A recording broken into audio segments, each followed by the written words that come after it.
दोस्तों, welcome to my YouTube channel RVC educational academy. आइए आज हम सब पढ़ते हैं अभाज्य संख्या। अभाज्य संख्या क्या है? अभाज्य संख्या,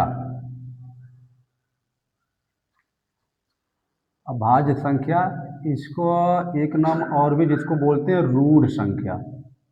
रूढ़ संख्या, इसका इंग्लिश में इसको बोलते हैं prime number. Prime number, prime number. अब यह अभाज्य संख्या क्या है?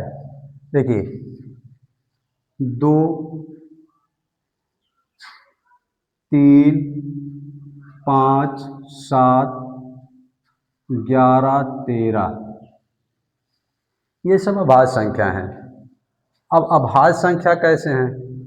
देखिए, अभाज्य संख्या पहचानने के लिए ये है कि जो संख्या अपने आप से कटे और एक से कटे उसको अभाज्य संख्या कहते हैं। जो संख्या अपने आप से कटे और एक से कटे उसको अभाज्य संख्या कहते हैं।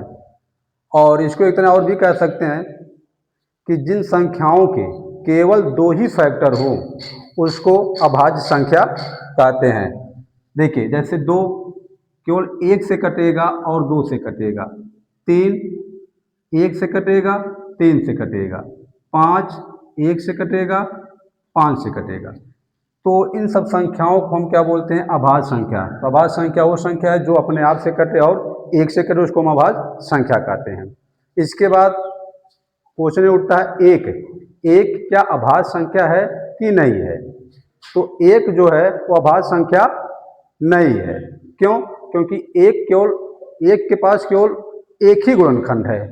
एक के पास केवल एक ही फैक्टर है, एक फैक्टर से ज़्यादा नहीं है।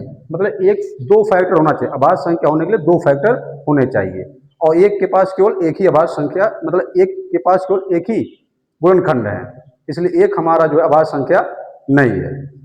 अब इसके बाद आता है, इसमें क्वेश्चन कुछ बनता है कि इन संख्याओं में सम संख्या, मतलब कितनी सम संख्याएं हैं जो अभाज्य संख्या होती हैं, कितनी सम संख्याएं हैं जो अभाज्य संख्या होती है। तो इसमें केवल 2 ऐसी संख्या है, एक ऐसी सम संख्या है जो अभाज्य संख्या होती है।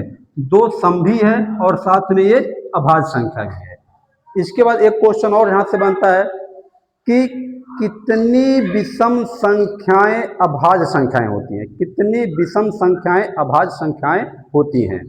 तो ये जो विषम संख्याएं होती हैं ये अनंत विषम संख्याएं अभाज्य संख्याएं होती हैं। तो ये था आपका अभाज्य संख्या। धन्यवाद।